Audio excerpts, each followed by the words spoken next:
Hey,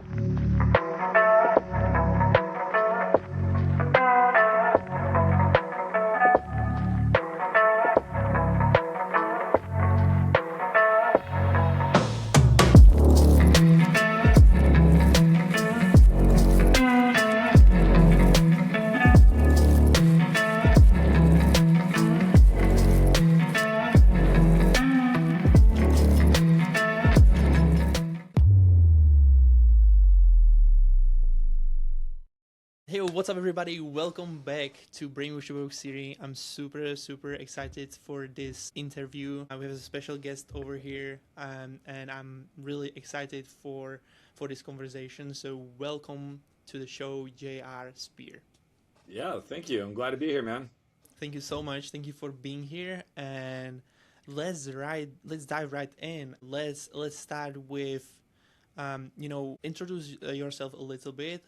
What are you doing? How did you get into entrepreneurship? And then we jump into some pretty cool topics when it comes to brainwashing and so on. So go ahead. Yeah, so my story, I'll just go back to childhood. I didn't have the conventional childhood as most people. I grew up with a single mom and four sisters, and my mom was an entrepreneur. She owned a martial arts school, taught fitness, and me and all my sisters grew up teaching martial arts, and or not teaching, but we grew up in the martial arts school since a young age. So I started training in martial arts since I could walk, 2 3 years old, whatever like that, and could participate in classes, and then teaching since I was about 8 or 9 years old, and then. From there, I used to go. I was living in St. Louis, Missouri, and so I used to go to different local schools, high schools when I was in high school, and teach self defense awareness to other peers my age, and definitely had a really. I feel like I had a great upbringing, but we still had our challenges being in a single parent in the house and stuff like that. So.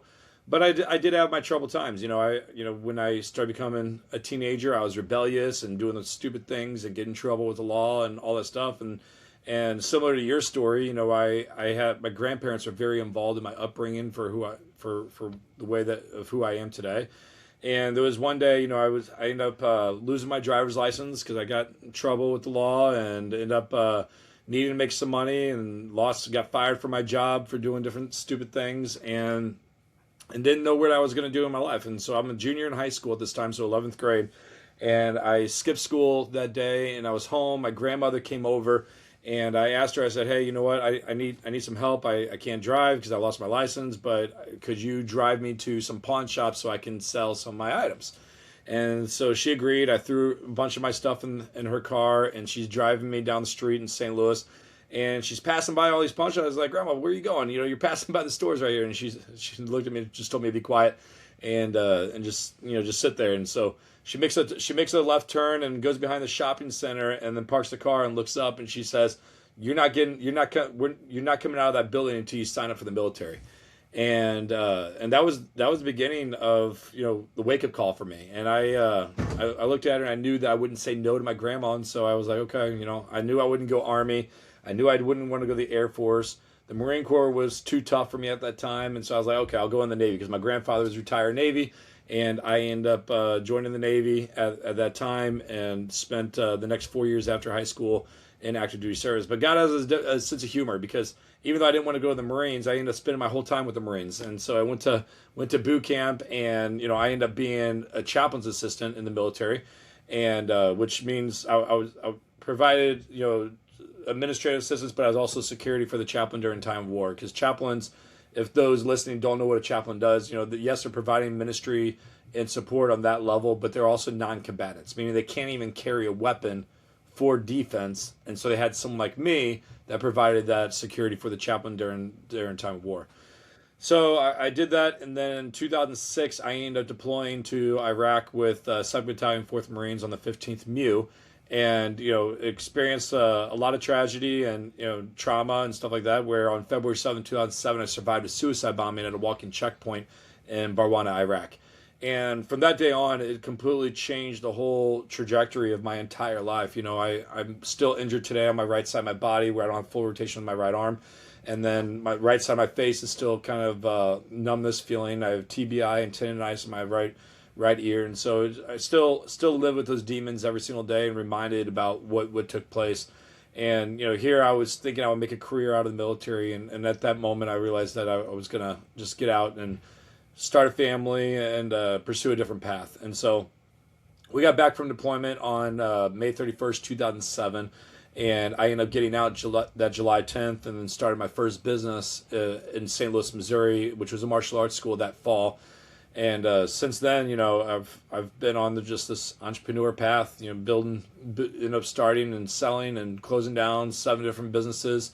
Since then, everything from the martial arts to the fitness to consulting to advertising agency to publication franchise. I mean, I've done it all. I love events. I love connecting people. I love serving, and that's kind of my path, of where I've been that led me to entrepreneurship. And I just keep evolving every day, and every year, get new ideas, create new offers, and do different things. And been very blessed. My wife has been home, not having to work for over 9 years now, and almost 10 years. And we got 4 beautiful children, and another one on the way. And it's just been quite the journey.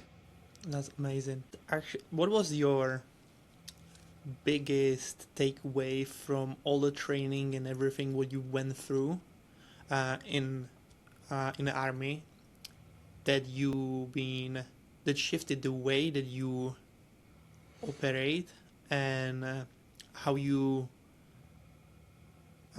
pursued your the success inside of business? What you applied also actually from the Yeah, well, army? there's not just one thing that I applied and from the military. But learning how to grow up as a leader and how to lead people, and the structure of self-discipline, because in the military, yeah, you got people telling you what to do, but you still have the choice to show up and do what you have to do every day. Mm-hmm. And as an entrepreneur, you're not told when to get up, when to move, when to work, all these different things, but you still have to have the discipline to complete the mission. And so the military really showed me about how to be mission focused on everything you do, and how to create those steps to making sure that you're prepared. And a lot of my key topics is about how to be prepared for the day that you get ambushed, because it's all about knowing how to respond without thinking. And I grew up a competitive fighter. I was on a pro kickboxing team, competed in taekwondo, and so I knew the importance of constantly training and evolving and bettering myself. And the military, we whine and complain about everything we have to do all the time. It's like, oh, you're getting up at dark 30 and having to go on a long hike in the middle of the night, or you're going for a run, or you're sitting on the rifle range in the middle of the rain, or you're doing land navigation and stuff like that. And all these different things is to prepare you, is to make sure that when that day comes and you need that skill, that you're ready to execute whatever it takes to complete that mission. And because of that constant training, it really, one, developed my leadership, it developed my self-discipline, it developed on learning not to be complacent, it developed on how to be committed to the mission that you're focused on, and making sure that you're constantly mission ready. And the thing about entrepreneurship or life is, if you stay ready, you'll never have to get ready. So it's a constant development and growth. And in Iraq, we have signs everywhere that says complacency kills. And so the day that you get complacent is the day that you're going to die, because you always have to be aware about what is going to be coming. You have to be aware of, the trends that are coming out in the marketplace with the business. You have to be aware of, be ready for when a client quits, or if you end up losing a lot of revenue, how are you going to pick back up and be able to provide and survive? And there could be a million different things. You could have important clients quit, employees quit. You could have a family sickness where you get sick. You can lose transportation. You can lose technology. I mean, there wasn't even that long ago. I think it was a year or two ago, where Meta, Facebook, and Instagram all shut down for a day, and everyone was freaking out. And I was like, well, if you build your email list and you build your contacts outside of just social media, then you still have ways to market. You still have ways to connect. And so I was laughing at all the people that were kind of stuck in one way, but they weren't ready and they weren't prepared, because they kept their system in their place in one avenue, where you gotta be able to adapt no matter what the situation is. Yeah. And so the military taught me more than just one skill. I mean, they taught me life skills and business skills that most entrepreneurs will never even be able to experience. Mm-hmm. And so I'm grateful for what I went through, good and bad, because it definitely showed me how to work with people, showed me how to communicate, showed me how to be on time to places, how to, be presentable when you're talking to people and looking good, and just everything that goes into, being in the military, a Marine, a sailor, whatever it may be, is, all that bleeds over to being a successful entrepreneur. Yeah, yeah. What would be, so from all of those skills, what would be the number one skill then that you would pick? I mean, there isn't. Yeah, that literally like shifted the way, or like help you to become successful in business. There's not one thing that helped me to get to where I'm at, but learning to be mission focused is definitely crucial. And because when you're mission focused, it keeps you from getting complacent. And I tell a lot of people, it's like, what is your creed? And creed was an acronym that I created. That was my consulting agency for many years when I started, and it stands for commitment, resilience, excellence, execution, and discipline. So I ask people, it's like, what is that one thing that you're most committed to? You be resilient even through the most difficult times, showing up every day, giving your best, and have that mental and physical discipline to complete your mission. And it's learning to stay mission focused and mission ready, and making sure that you're prepared for that day that you get ambushed. I mean, there's another acronym that I created called ICE. And it's kind of a formula that we do in the military. But one, the I stands for like identify your threats. And the threats are good and bad, but you got to know the bottlenecks inside of your life and inside of your business to know what potential risks that you're going to be able to come against. And so, like, when we were preparing for combat, we had to know, like, okay, what's the environment that we're going to go into? Who are the type of people we're going to come in contact with? What are the type of weapons that we're going to have to be facing, whether it's going to be IEDs or suicide bombers or snipers or whatever it may be? What type of terrain are we going to be in? So we have to prepare for that type of climate and that type of environment. What type of clothes do we have to bring? How much do we need to actually have, and food-wise and care-wise, and all the different things.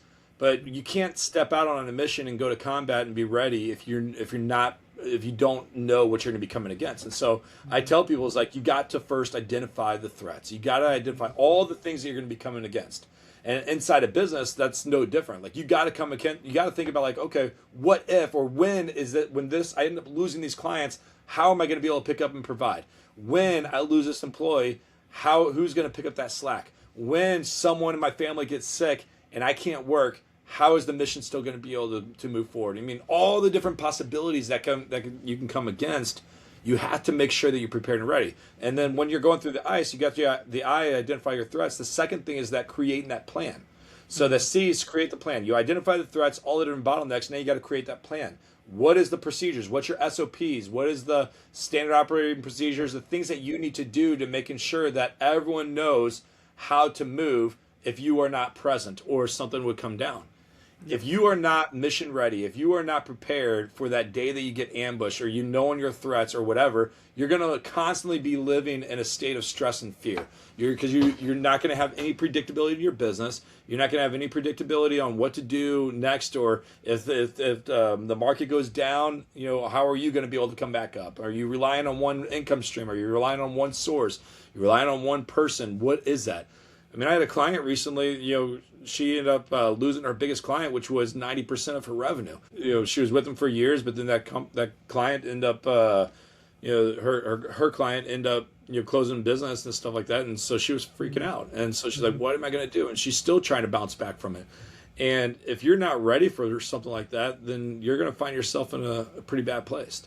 So you have to identify the threats. You have to create that plan. And the E is execute that mission. So you focus on what that plan is and knowing what you have to accomplish, but then you execute with as much, full force as much as you can to execute it. And so in the military, there's not one main thing that I learned, but there's a lot of skill sets that people need to do, and learning to be mission focused and ready at all times, and staying committed to your creed, and and having that plan ultimately is going to help anyone with more success. Mm-hmm. Did you have some insecurities when you've been either starting the business or you jumping into the military, and how did I have any what? If you had any insecurities? Like going into the military, I didn't really have any insecurities. I just kind of I didn't really know what I wanted in life at that time. I'm 17 years old, joined the military. I went in right out of high school, so I was 18 years old. And when I left for boot camp, I was just there to go along for the ride. I didn't really have any emotion at all. I didn't really have any fear. I was like, okay, well, this is the next phase in my life. So this is what I'm going to go through, and I'm going to keep doing it. I mean, I went in when we were just started the war in Iraq. You know, the bombs hit in 2001, and I left for the military in 2003 and deployed just a couple years after that. And I knew what I was getting myself into, and when it came into, but I didn't really have any insecurities. You know, I will say the military. You know, we talk about being brainwashed. You know, the military in a good way helped transform the way that I thought, the way that I moved, the way that I acted in a positive way. They showed me how to be a man. They showed me how to survive. They showed me how to provide for myself, for my family, and just to never give up and quit.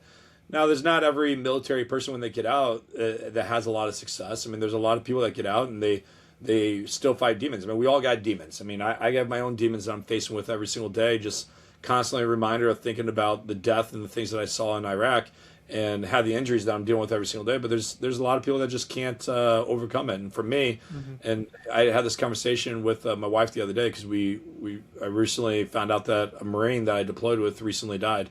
And I don't know how he died or whatnot, but you know, just we always think of the worst. It's like, okay, did he end up killing himself or whatever like that? And I don't know if that's the case or whatnot, but you know, we think about that. You know, it just seems like every year there's a Marine that I deployed with that ends up taking their life or died from some way, and she asked me, she was like, so why do some people make it, you know, are able to survive and thrive in life, and the others, you know, they don't? And for me, it boiled down to my faith. If I didn't have faith and, you know, a relationship with Christ and move forward, then I don't know if I would be able to survive and get to where I'm at or where I'm going. You've been always Christian, even from your young age? Or? Oh, yeah. You know, I was a Christian since I was 8 years old when I first originally got saved.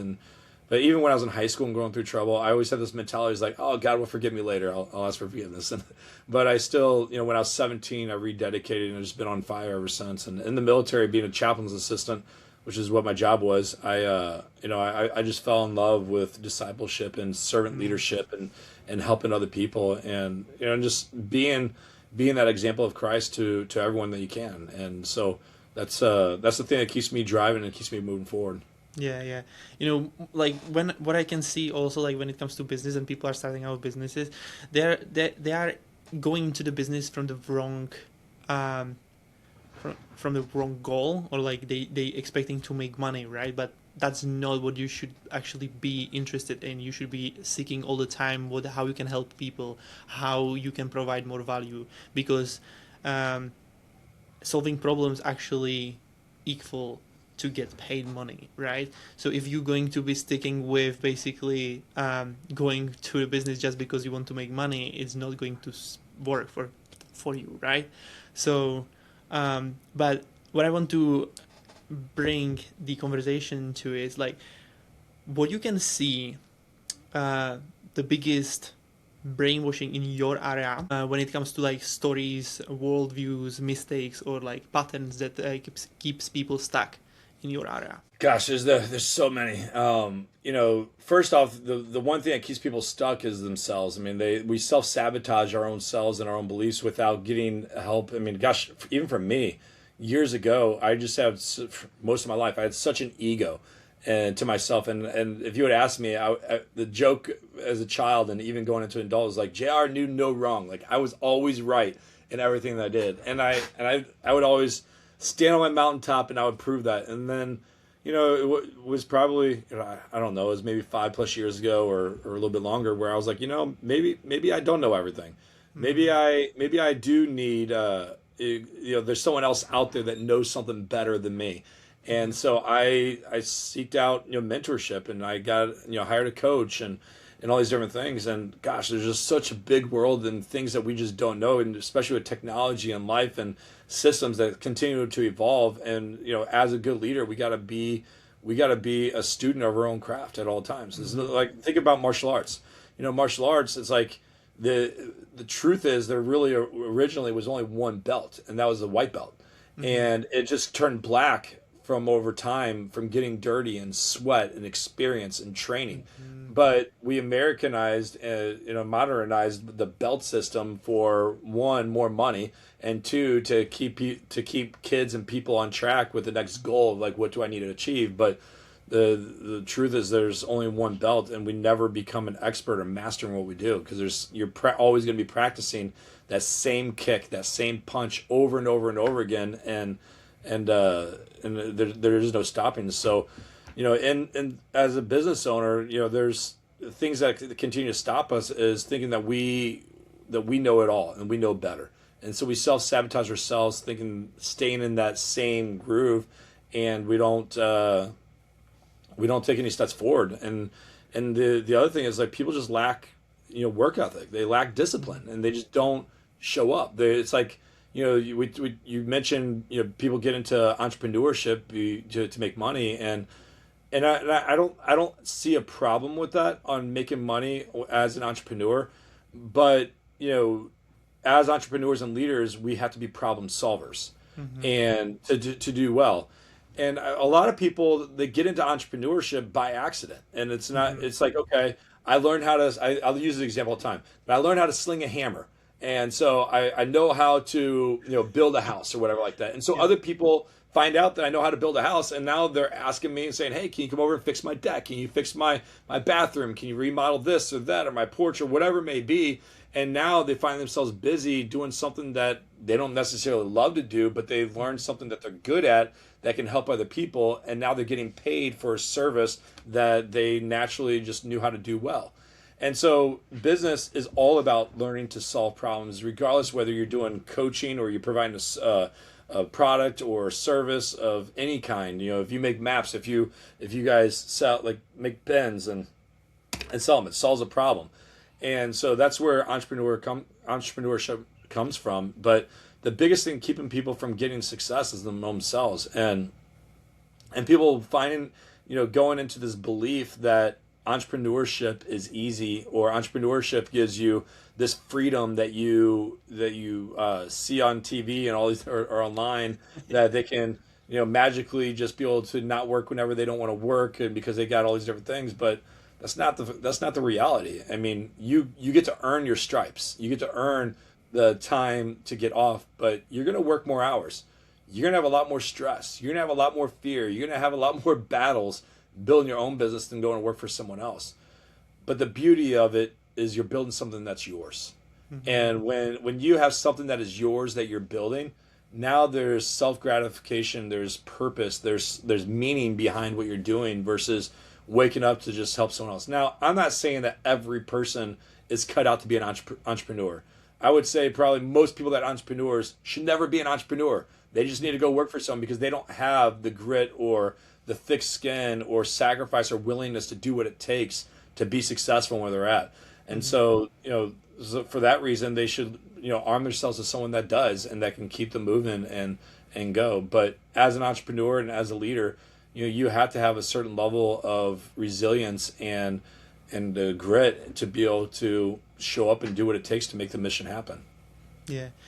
Do you think that even though that people sometimes, like, get there into the business by accident, can those people actually evolve into become successful entrepreneurs?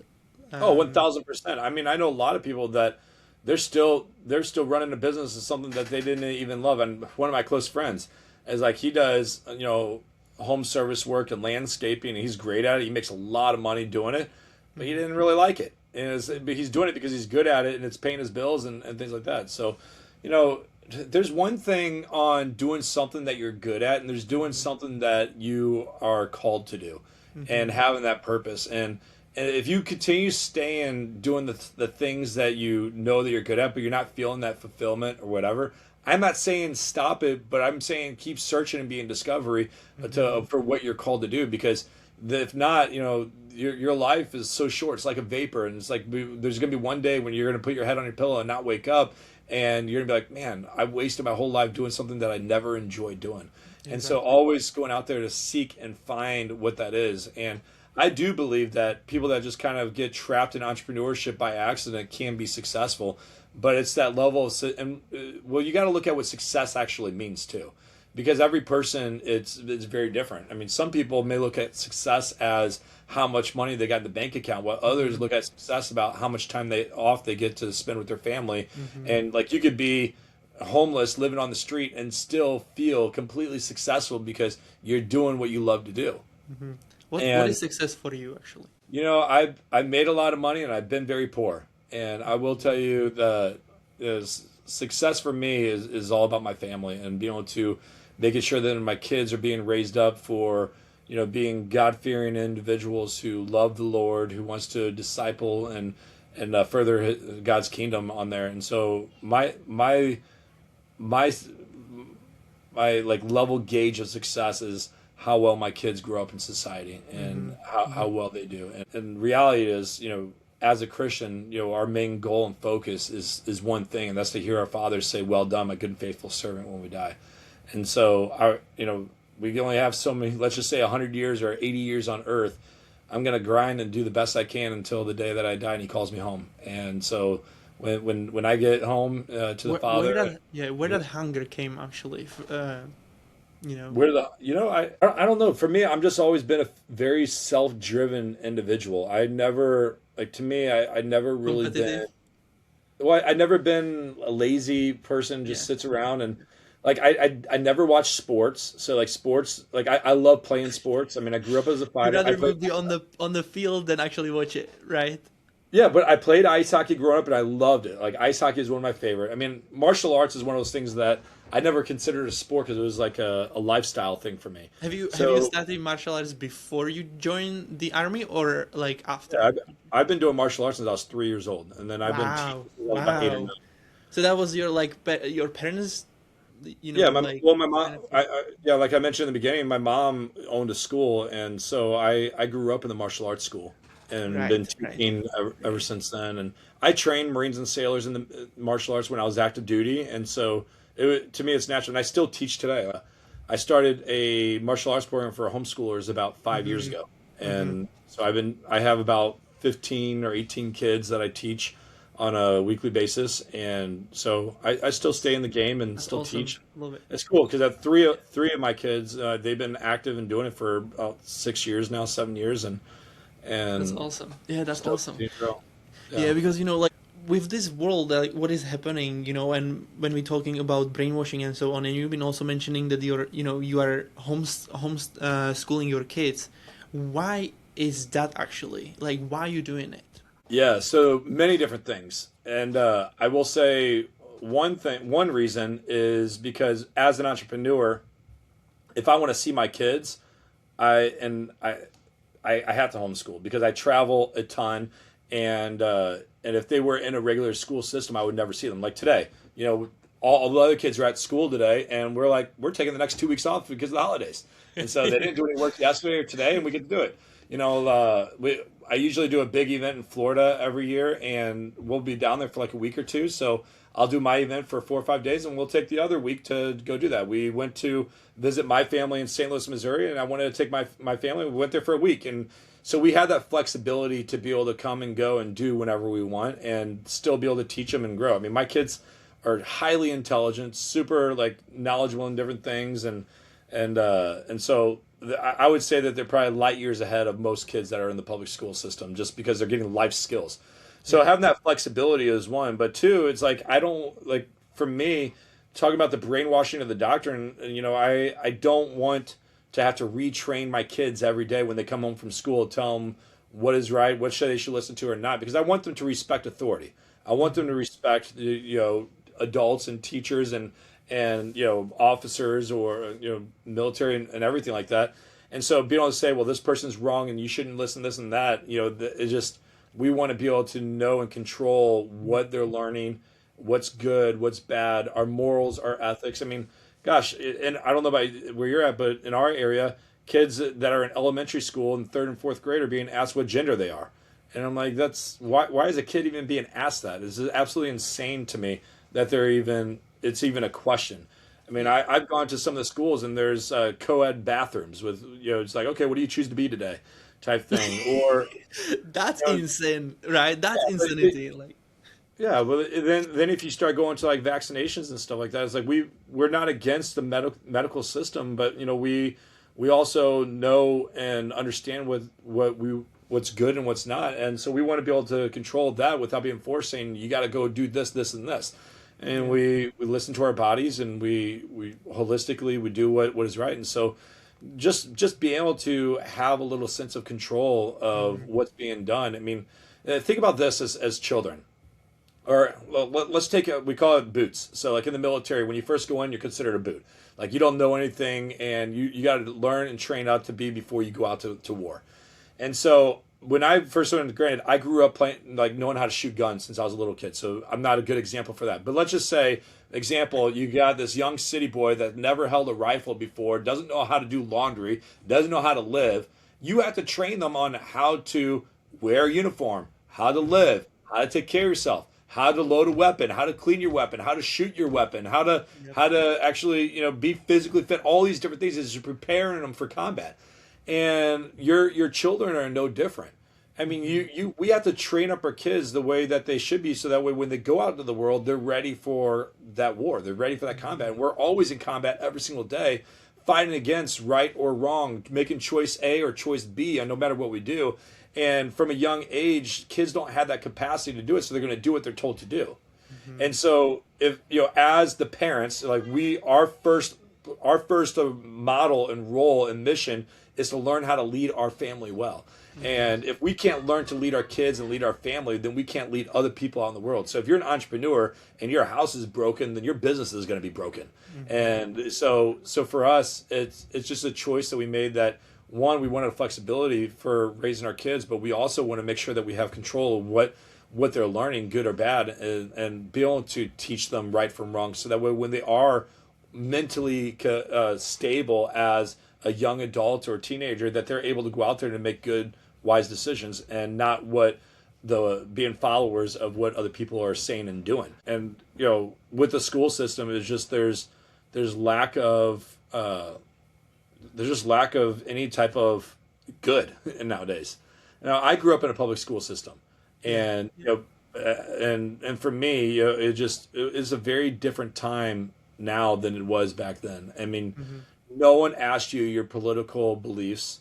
Very few people asked you your faith or your religion, and you naturally hung out with the people that aligned with you. But it wasn't like people thought differently politically with me.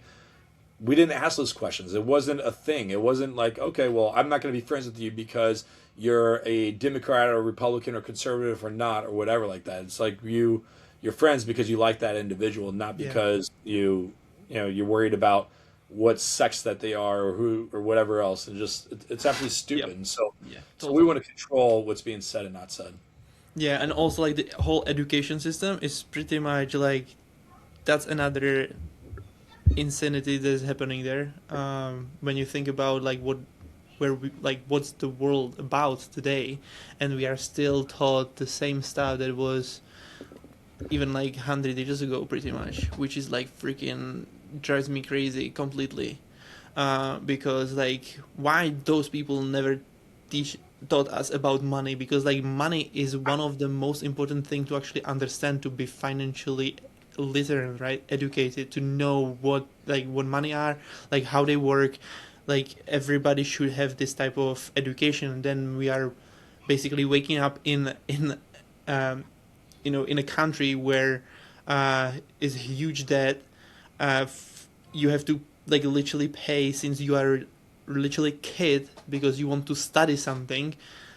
So what is your opinion on this? Yeah, I mean, a lot of schools aren't teaching life skills on how to actually prepare them for the day. They're teaching them how to live as a blue-collar worker in society and do those different things. And that's the thing about homeschooling, too. Like, I have it my mission that by the time all of my kids are 18 years old, they're going to already own and run a successful business. Now, whether they want to continue entrepreneurship afterwards, that's fine if they choose not to, but they will know how to run a business, start, grow, and build a business by they're 18 years old, because as an entrepreneur, you're learning money skills, you're learning discipline to show up and do the work, you're learning social skills and how to communicate, you're learning how to market, you're learning how to sell, everything that you're going to need in life. And so they will choose a product that they want to be able to sell. They will learn how to market it. They will learn how to set it up, and they will learn how to fulfill and distribute.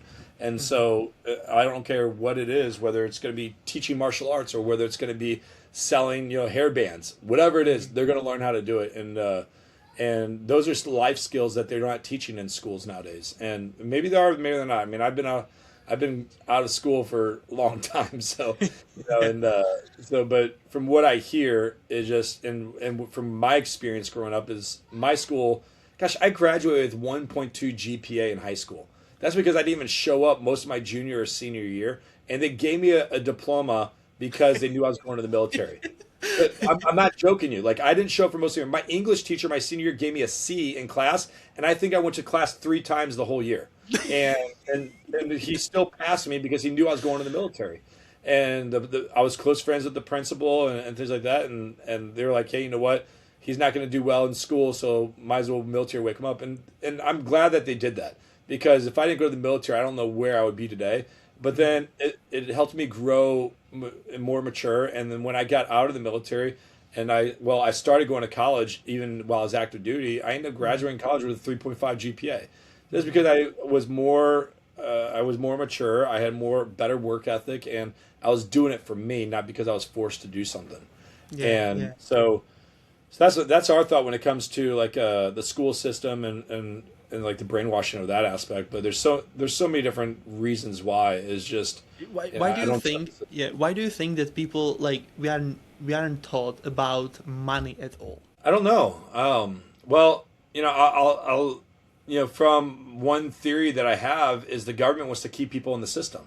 Mm-hmm. So like in the US, they want to keep people on welfare and WICs and food stamps and be dependent on the government for all these different things, and not let people be successful, because then they get to tell them what to do and how to live and how to be citizens of society. Mm-hmm. But I think the rich want to stay rich and the poor are going to stay poor, and until people break through that cycle, is just it's a challenge, and I'm not sure why they're not teaching about money, and it's hard. Like, I wouldn't say I'm an expert on money. I know how to make money, and I know how to lose money really quick, but I wish I had more money literacy growing up and skill sets than not had to learn the hard ways from through a lot of failure. Yeah. So what was your best or like biggest lesson over the time that you like business lesson that you have to you basically got when something bad happened, or like, bad for us is not really bad, it's like always some type of output, so we can like modify what is going on. But what was your biggest lesson in a business? Yeah. Well, I've gone through a lot of failures. I've been sued. I've been everything you can imagine that people has gone through. And the biggest lesson is, it goes back to what I said before. It's like, if you stay ready, you'll never have to get ready. And when you're going through time of trouble, learning how to keep composure and relax and staying fully present is really important, because a lot of people get very reactive, and then when you're reactive, you make dumb decisions. Mm-hmm. And so it's like, oh man, I lost this client, so now I gotta go out there and be desperate and try to find something or whatever. And so they make stupid choices and decisions, and versus just taking a breath, keeping your composure, and just following the course. And for me, it's always like, okay, let's go back to the basics. How did I make my last $10,000? How did I make my last $50,000? How did I make my last $100,000? All right, I need to create a new offer. I need to create a new message. I need to create whatever. And you just dig down and you go follow the basics. But learning how to keep the right state of mind mentally to stay focused and stay calm during time of chaos is ultimately of how you're going to be able to achieve success. Because if you're going through a time of war, I mean, it's no different. Like I think about like the day that the suicide bomber went off. He killed himself about 7 or 8 feet from me,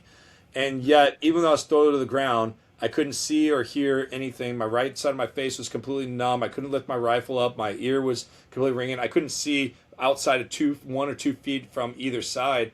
but I knew what my mission was to protect that chaplain, and I saw him on the ground. I grabbed him by the back of his flak, and I couldn't even stand up because my whole right side of my body was like completely broken and numb. And I dragged him underneath shelter and pulling him about 25 yards until we got to safety. And I was able to do that without like any thought. And I responded without thinking. And just able to do the training. The training just kicked in.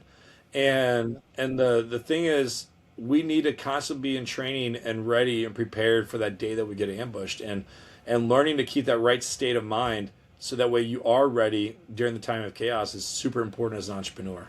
Yeah. So how important is to actually be like, self-aware and be really good like in managing emotions and everything, like when it comes to business?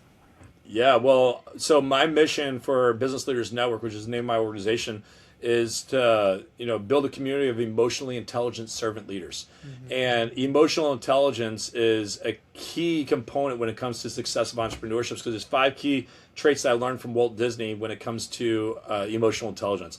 But the first piece of emotional intelligence is self-awareness. You got to be aware of not just your surroundings, but you got to be aware of your feelings and your emotions yourself.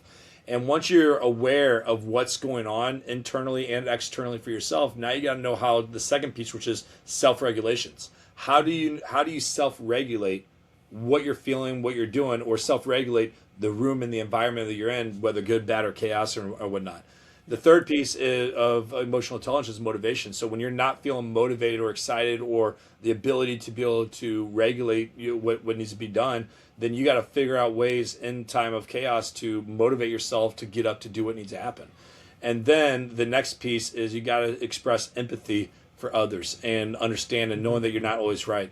So even though you're not feeling emotionally attached to a situation and other people are, it's not your place to have that to really understand, but you do got to have empathy or sympathy towards the other individuals that's there. And the last piece of emotional intelligence is social skills. How do you communicate everything that's going on in that regulation in an effective way to produce that change? And so emotional intelligence is a big key component when it comes to success of anyone's business. That's awesome. Thank you for sharing that. And I think we're going to wrap it up over here. We have 41 minutes and 42 minutes. So thank you so much for being here. That was amazing. I enjoyed every bit of this conversation. Before I let you go, where people can find you? Yeah. So I'm on all social sites are going to be the best way to find me at JR Spear, so Facebook, Instagram, or whatever. But I know we didn't talk about it, but one thing I specialize in is helping small business owners leverage the power of micro one-day events to grow and generate more leads, close more sales, as well as increase retention in their business. So if they want to know how to use that, they can go to theonedayevent.com. So it's theonedayevent.com. Download my free conversion blueprint, and from there they'll be able to connect with me. That's awesome. Thank you so much. Thank you for being here, and for everybody who's listening, we will see you in the next episode. Bye for now. Thank you.